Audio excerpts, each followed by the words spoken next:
Good morning, everyone. My name is Steve Henderson. I'm a 2015 JCU grad, and I co-chair the Cleveland Alumni Chapter ECS Committee with Sarah Martin. We just want to thank you for joining us this morning for our annual spiritual retreat. So this is the sixth year that the chapter has hosted a retreat around the first of the year. They've been really wonderful opportunities to center ourselves and connect with one another as we enter a new calendar year. We know that the start this year, it was incredibly important to host this retreat with COVID-19, social unrest, worrying about our loved ones and the economy. At times it can be really overwhelming. While it's always important, to really reflect on what's important in our lives, during times of these stresses and challenges, even more so, it's so important. So we're glad that you joined us to reflect today. Implementing Ignatian spirituality and the daily examine to recenter ourselves and find God in all things. The focus of our retreat is redefining success, searching for our deepest desire. And we're really fortunate to have Jarrell Season, 2010 and 2013 grad, our Assistant Director of Campus Ministry at JCU, here to facilitate our retreat today. After graduating in 2010, Jarrell moved to Detroit to work as a Jesuit volunteer. He worked full-time at Detroit Cristo Rey High School, teaching math and creative writing. He then returned to John Carroll as a resident minister and as a graduate assistant for the Department of Theology. Upon graduating, he's worked as a youth minister and also as a theology teacher at St. Edward High School. Outside of work, Jarrell runs a video production company and ministry website called thelivingperson.com, which challenges people to become fully alive through different community challenges. Jarrell lives in North Royalton with his wife, Bridget, a 2010 graduate, and their 3-year-old son, Isaiah, and 10-month-old daughter, Ava. So now on to our program. Good morning, Jarrell. It's great to see you this day. Thank you so much for being with us and leading this retreat. Thanks, Steve. Fun fact, I was a resident minister for Steve and friends, and those are years I'll never forget. So many friends here. I can't really see you right now just because of the way it's set up, but I got my heart is full of joy with former students, friends from the many years I've had at John Carroll. Came to John Carroll in undergrad, returned as a grad student, and then back as an employee. So this is my third tour. Lots of history at John Carroll. But then also pales in comparison to some of our older alumni in this group. So I'm honored to contribute to the legacy that is JCU. So what I wanted to share today was a workshop that I've been working on. It was inspired by my year of service in Detroit, and that was 10 years ago. And just seeing some of the fruits of the things that I've learned as a Jesuit volunteer played out in my life, and now wanting to share some of those fruits, some of those methods with you. So give me a second here. I'm going to share my screen for my slideshow.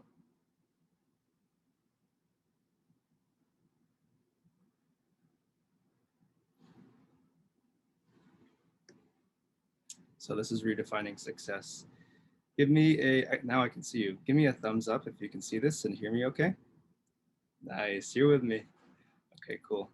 In the chat, please go ahead and just say your name, your hometown, and let's say your favorite ice cream, just so we can activate the chat. I'm gonna be asking you to chime into the chat a little bit just to keep you engaged as we go. So welcome and thank you. You could have been doing anything else, 1,000 other things, but for some reason you're here sitting on this Zoom. And I'd like you to reflect on why you're doing this. Maybe it's just to reconnect with an old campus minister or old friend, but maybe more likely is that you're seeking something more. And I'd like you to engage with that pull, whatever that is. Here's some housekeeping issues if my Wi-Fi cuts out, which is a real possibility. I've done a few of these over the quarantine, and it hasn't happened yet, but it's just housekeeping. I think Eric and some of the team will help facilitate. I'd like you to maybe just throw in some prayer intentions, or even just talk about some things that you're grateful for this morning, and we'll get through the issues. First, a little bit about me.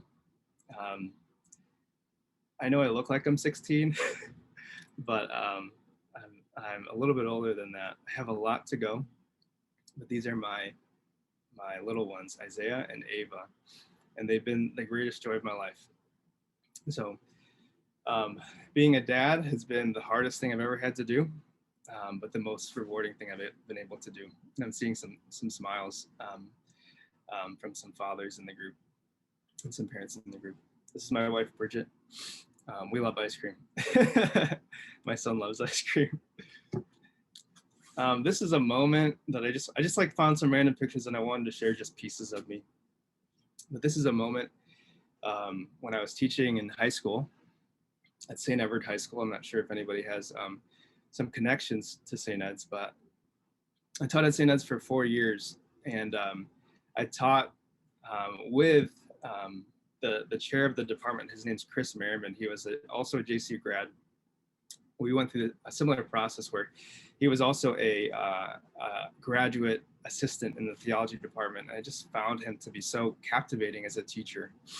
And the way that he taught theology was like just everything that I wanted to be. I taught 4 years at this high school. And every day I sat in his class and took his high school class for 4 years. So these are his senior students. And this is me as a high school teacher, also trying to just learn everything that I can and soak everything that I can from this mentor of mine, Chris Merriman. So I hope his spirit is here today as I ask you some questions, because his favorite thing to do was ask questions to a point that would build you up and not tear you down, if you get what I mean. This is one of my favorite pictures from my teaching career. Working with high school students is just like always so fun and interesting, but my students this is just like a fun story. My students would never bring a pencil, and we had these Scantron tests. So my deal was, you can see the pencils here and the phones here. I was like, if you need a pencil, I'll trade you your phone for your pencil. And they always got my pencils back. So that was fun. It's my family, my cousins, and my 2 sisters, my brother-in-law. Family's super important to me. I'm coming to realize as I get into my mid-30s how obsessed I was in my 20s with my career and all the things that I wanted to do and all the businesses that I wanted to start. And I'm just realizing that like the answer of joy and happiness is just like always right in front of me. And it lies right in my family, in the mundane and the everyday. Again, these are my students. I think every single day at St. Edward High School, I was confused for a student. From freshmen, or because I taught sophomores, so a lot of freshmen would see me as one of the senior guys, and it's just really funny, a joyful life. I run a production company. These are pictures that make me look really successful. It was just a random happenstance moment that I got to shoot with Colin Sexton the day that he got drafted and did his like first photo shoot. So that was really cool. But mostly I shoot for churches and schools, and it's been really good. I love the art of storytelling, and the camera has allowed me to do that. A hobby that I picked up over the quarantine is gardening, and I can't wait for the next season to garden. I don't know, it just ties into everything that I'm obsessed with in the Bible, with faith, the seed of a mustard seed, and new life and resurrection. So I hope these themes kind of come out in our workshop today, our retreat today. I'd like you to show yourself some appreciation, because it takes a lot of courage to pause your life and to do things like this. So thank you. So let's pray. If you wouldn't mind, let's just take a moment to pause. You can close your eyes. I'm a little bit nervous, but I'd like you to maybe take some deep breaths with me. Maybe this can center our work today. So let's begin. Let's breathe deeply.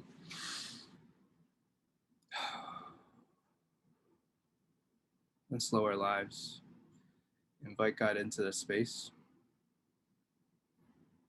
so that we might hear God's word and open our heart. Just for a moment, I invite you to let go of all the random things that come into our lives that distract us, all the drama of relationships, all the pressures of work, all the pressure we feel from friends, all of the upcoming big decisions that we need to make. I invite you to surrender it and offer it up to our God, who is merciful with us and way more gentle with us than we are with ourselves. And in this spirit, let's begin. This is I Praise You for This Resurrection Madness by Ted Loder. Lord of such amazing surprises, has put a catch in my breath and wings on my heart. I praise you for this joy, not too great for words, but not for tears and songs and sharing. I praise you for this mercy that blots out my betrayals and bids me begin again, to limp on, to hop, skip, and jump on, to mend what is broken in and around me, and to forgive the breakers. I praise you for this yes, to life and laughter, to love and lovers, and to my unwinding self. I praise you for this kingdom, unleashed in me and I in it forever. And no dead ends to growing, to choices, to chances, to calls to be just. No dead ends to living, to making peace, to dreaming dreams, to being glad of heart. And I praise you for this resurrection madness, which is wiser than I, and in which I see how great you are and how full of grace. Alleluia. Amen. Thank you for that. Ooh, here's my plan. So let's talk about desires. I also want to talk about success. And I want to give you some time to workshop these desires. If we have some time, we'll do some reflection and some Q&A. I also want to give you permission to see this as like a take what you need type of retreat. If you need to eat and mute your screen, whatever, go ahead. However, whatever you need to do to listen in more fully and to dive in, okay? So here we go. In the chat, if you wouldn't mind, please answer the question. What comes to mind to you when you think about the word success? And I'm gonna check here and see. It could just be one word if you want. I'm gonna check in. Being respected. Thank you, Mary Lee. What else? Sadie says fulfillment. Peace, fulfillment. Meeting your goals. Thank you, Sarah. Ooh, Leah says joy. Perry says happiness and connected. Mary Molnar, peace. Accomplishments. Yes. Happy family. Thank you. Sean says connection. Helping others. Reaching your goals. Sense of purpose. Thank you. Thank you, Adam. It's good to see you. Good that you're here, Adam. Community. When I think about success, I think about so many similar things. But if I'm honest with myself, I think about superficial things. I think about money, and I think about how big my house is. I think about how I wish I had like a better studio or something like that because I'm in my basement. I think about lots of things.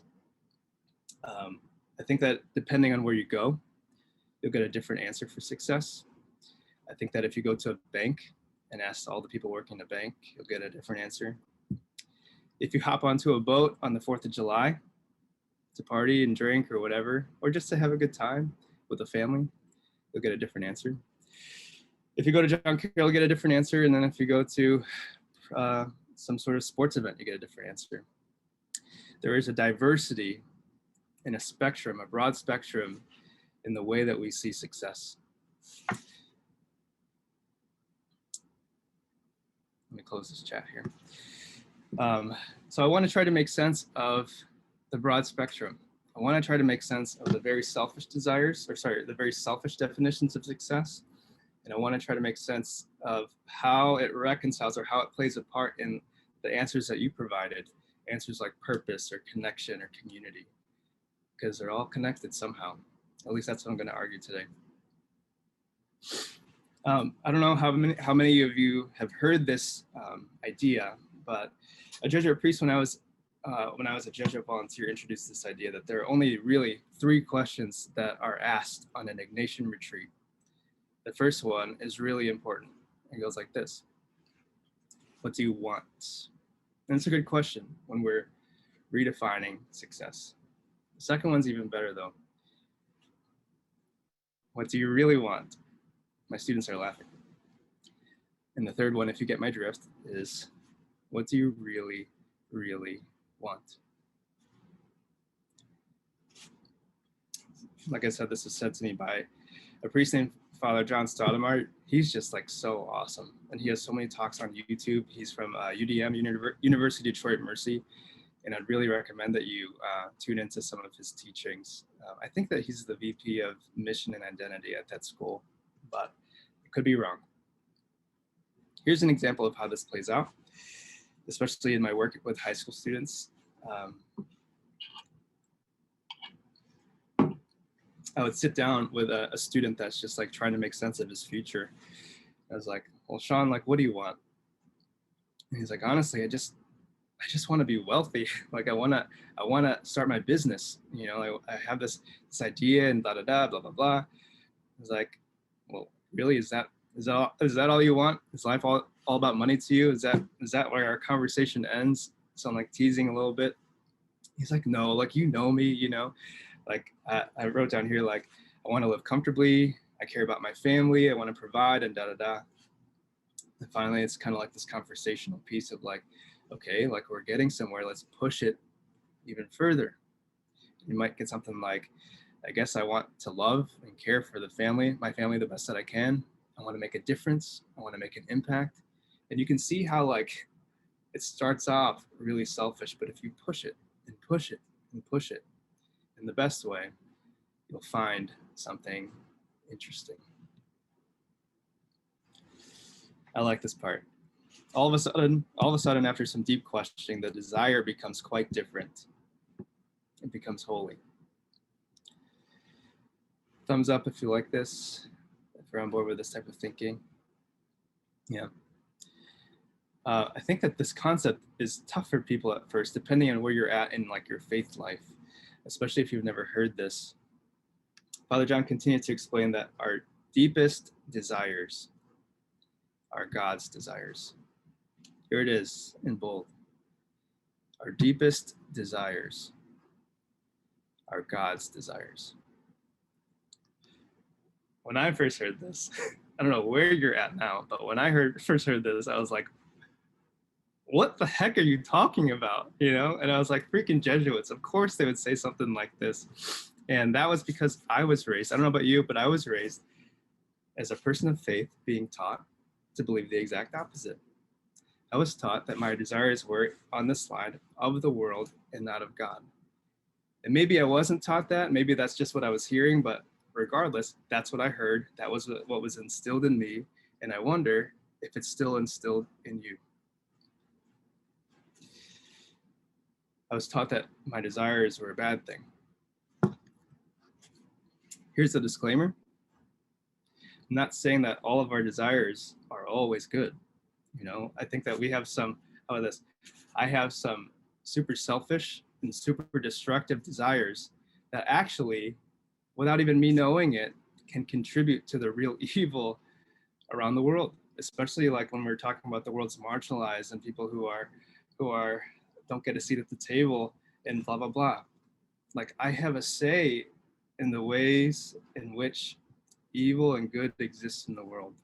And desires are a big part of that. So we have to come face to face with some of these things. That's for a different day, though. My claim today is that our desires are always a starting point. And the Ignatian tradition asks us to examine them, right? No surprise, the examine. It's more than just this daily prayer that you say before bed, or more than just this daily prayer that you say for 5 minutes at lunch. It's an entire big thing. The Ignatian tradition asks us to examine our desires, to evaluate them, to analyze them, to categorize them, to look at them critically, to sift through what parts are self-centered versus God-centered. I would love it if you could check in with me. I don't know how you're feeling, but maybe even if you can just say this is a great reminder or heard this before. But I do have some things I want to push forward after we do this little check-in. So let's check in. Where are you at? Good stuff. Makes sense. Thank you, Bill. Ooh, love this question. Let's come back to that. How to push in the right way. That's what we're going to do. Not new, but necessary reminder. Thank you, Sadie. If you have any questions, you can jot them down. Thank you, Laura. Love this reminder. Need the reminder. Excellent, excellent, excellent. Can somebody type in if it was the first time that they've heard of this? I first heard it when I was, I think like 23. Yeah, nice. Thank you, Sarah. First time for me. Love it. Okay, cool. Cool, cool, cool. Let's go. I'm excited now. Check this. I love this. I love this. I think so often we're worried about like our desires and like I have this in me, you know, like, and then we ignore it. But if you hold this central belief that all people were made in God's image and likeness, if you hold this core belief that every human being holds that spark of the divine, then the light exists even in the darkest and most messed up of desires, right? Even within all that junk lies that like light of God. So let's start there, you know, let's start there. We have to go deep though. And I think that's what Father John was trying to communicate. So here it is again. Our deepest desires are God's desires. Let's tie it back to success.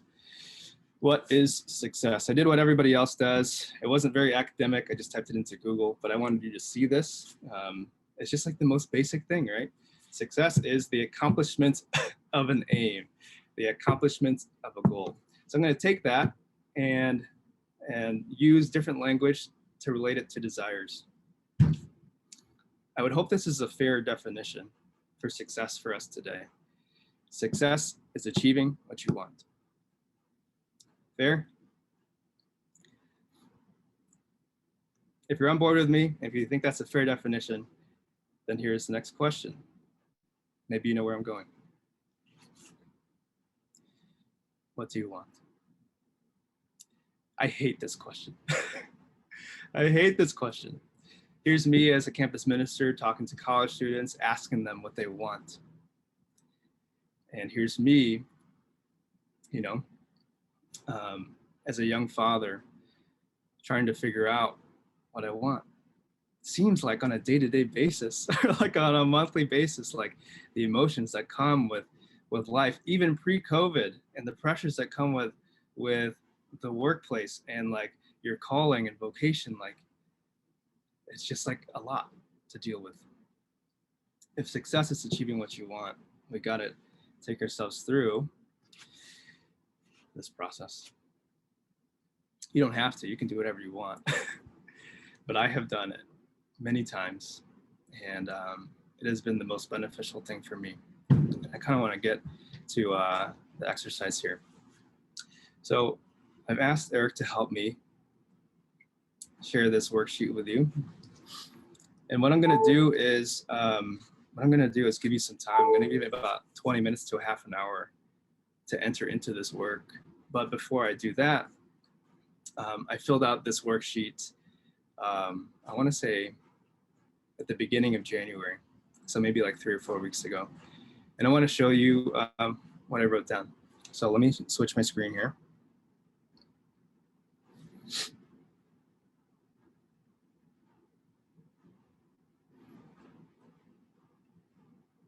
Hang tight, give me a moment.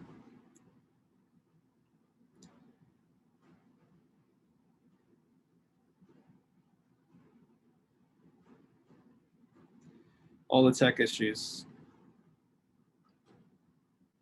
Okay.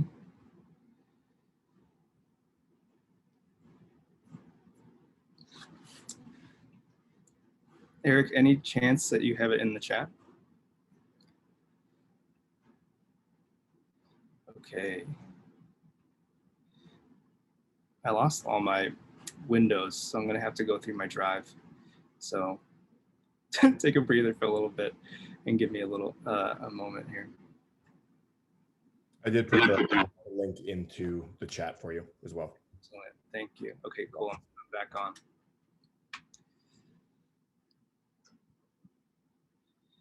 Okay, so can you all see this? Thumbs up.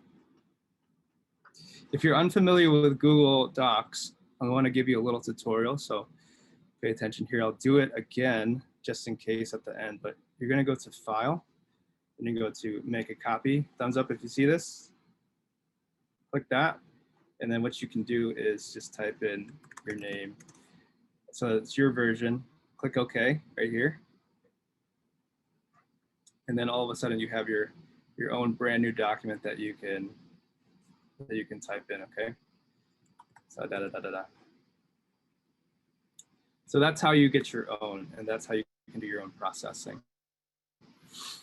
But let's take a look. So here's the worksheet. You can see the 3 levels of questioning here, and I just want to take you through the questions. So what do you want? You have permission here to be extremely selfish here. Remember, we use this as a starting point, a vehicle to dive deeper into God's desires for us. Stage 2, I want you to take a look at your very selfish surface level desires. And I want you to ask, what is behind this? Why do I want a nice shiny boat, you know, or whatever the case, depending on where you are in life. What do you really, really want? I want you to take a look at what you wrote so far. I want you to ask God to help you identify the core, the foundation of these desires. What is the best possible interpretation of your desires? What parts of it are grace-filled? And then you move into this part here. What does success look like to you? You can use the notes above to keep going with that. I like this section because this for me was always like really jumbled. And then this kind of clarifies it a little bit. I love the exercise of editing it down. Reduce your vision of success to 3 words. Here's another one. Why is this important to you? Why is this vision of success important to you? What is at stake if you don't accomplish this? And then I added this as well. Let's finish our work with a prayer. What do you want to say to God? I wanted to take some time, especially for my younger crowd people in here, to share my own answers to these questions. This is an exercise I've been doing. Excuse me. It's an exercise I've been doing actively for 10 years since Father John introduced this to me. And it's one of those things I think like the more you do this exercise, the more you practice going deep. I don't know, like once you go deep, you can get there again and then you can go deeper. So if you've never like pushed or examined your desires this way, sometimes you're like, well, what should I write? I wanted to give you an example. I guess disclaimer, this is me being vulnerable. It's not necessarily for the public, but since you're here today and you showed up and we're here and sharing in a spirit of faith, a spirit of growth and transformation and resurrection, I wanted to share it with you. So let's see here. I'm going to read it through. Okay. If you want to tune out, that's fine with me and you can start your exercise. I will be playing some music for you. So if you'd like to do it together with us as a community, hang tight. So here's my really selfish stuff. What do you want? I want a 6-figure income, money, success, fame. I want to be a New York Times bestseller, to have an active audience, to be fit, to be an expert in theology. I want a fast mile time. I want to be an athlete. I want a calm lifestyle. I like how already like I started with 6-figure income and then ended with something a little bit more deep, you know? So then I pushed it a little bit. I want to do what I love and not worry about money. I want to have the means to live comfortably and enjoy all that life has to offer and to do it with my family. I want to make an impact with my work and experience in ministry. I feel like I've learned so much about life and I want to share it, especially with young people. I want to influence these young people for the better. Most days of the year, I feel crummy. I want to have the discipline to be physically fit and healthy. I want to learn more about theology and the mystery of God because it makes me feel alive. I want to be my best self, always. I want to enter into the beauty and art of sport and to use my body to give glory to God. I already felt like that was deep, and then I took it to the deepest, or just like another level. So even just the question of like somebody saying, or like an external source saying, no, you can go deeper. So I thought I gave it my all on that. And then I was like, okay, what else do I got? And it ended up like this. I want to discover my purpose. I want to find the things in life that make me come alive. And I want to do only those things, trusting that they give back to God, others, and self. I want to live a life centered and grounded on family. They are all that I need to be successful.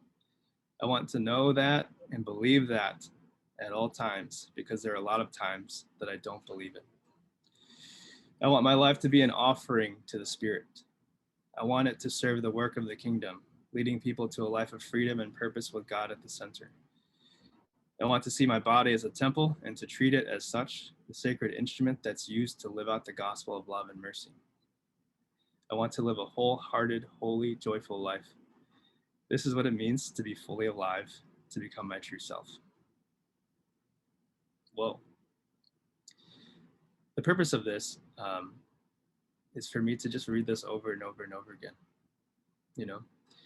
And I know that you're coming into a space where where you're seeing me process, but for me to do this in the spirit of prayer and to read it is powerful, because like there are visions and definitions and understandings of success that creep into my mindset and my heart that I don't necessarily want.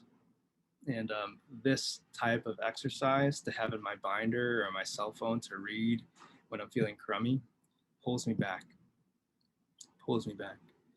So on to the second part.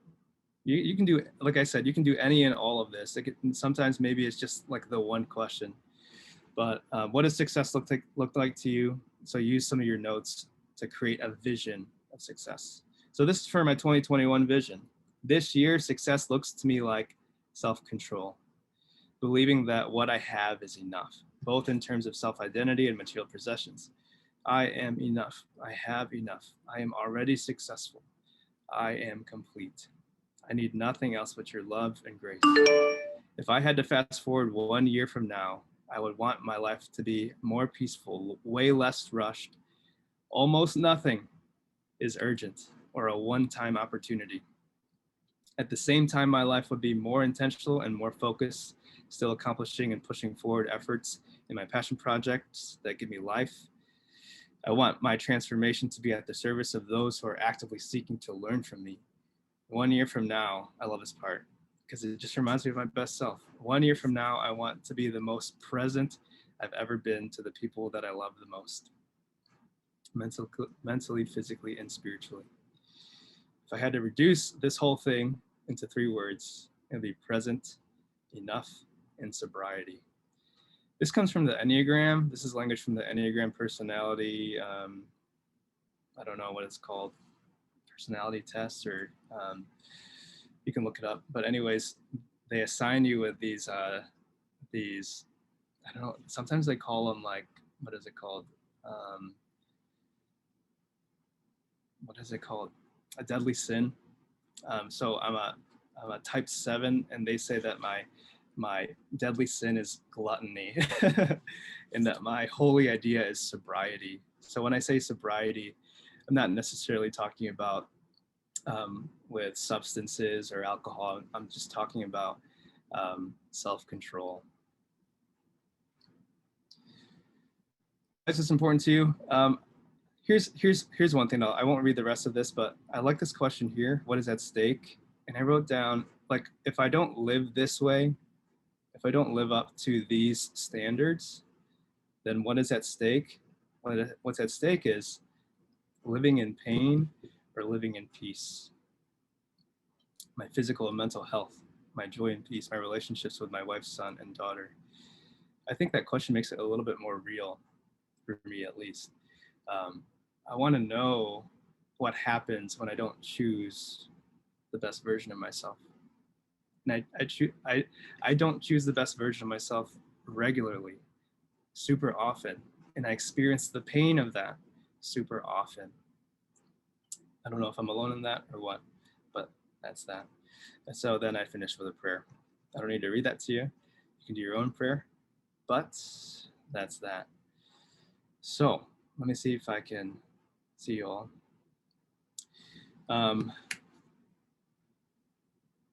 Any questions? What I want to do now is I want to give you some time to do it for yourself. So I'll be playing some instrumental music. If you don't like the music that I'm playing, if you want to do it in silence, you can mute it. You can mute the screen, and or you can play your own music that helps you get into a reflective mode and things like that. But if there are no questions, I would like to start.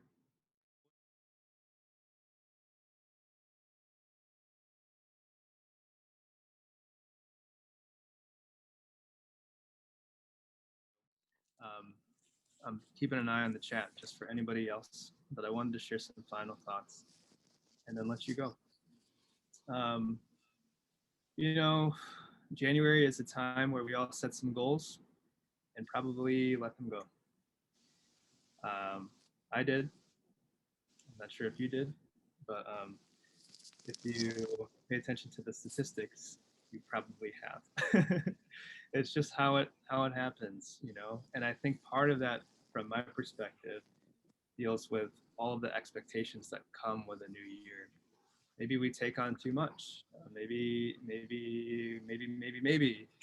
But I think for us to not see every moment as a new opportunity to recommit and to set some goals would be an injustice to the life that we have and the air that we're breathing and the blood pumping through our veins. So thank you, God, for waking us up for one more time around. Because as we know what this is. So I'm super grateful for people that have shared the longings of their heart.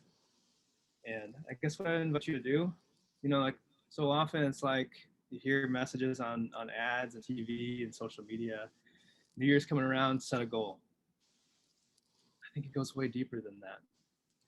I think you have done the deep work in preparation to set a goal. And then after that, we can do the SMART goals. Is it specific and measurable and attainable and realistic and time sensitive?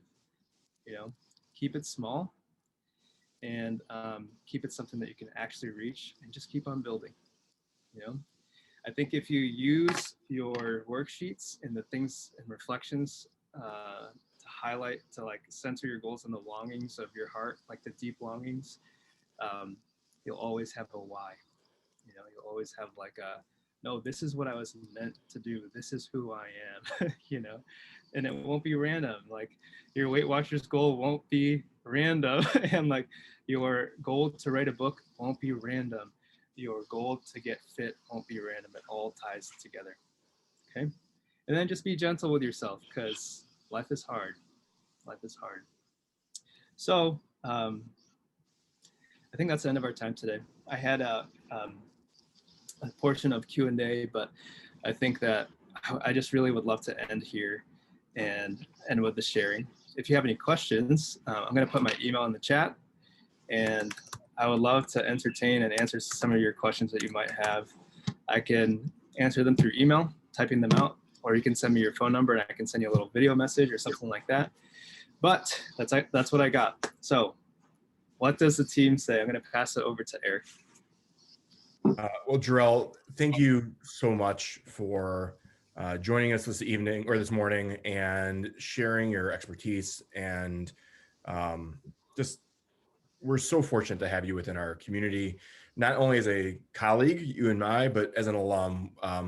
You have truly made a difference in all of our lives, and you continue to make a difference within John Carroll and the lives of our students. So thank you all. Thank you so much. I also want to say thank you to all of you for taking time on a Saturday morning to join us in prayer and reflection and share your thoughts, especially to those who did, with us. Like Steve said, this is the 6th year we've done a retreat like this, and this is probably one of the most meaningful ones we've had.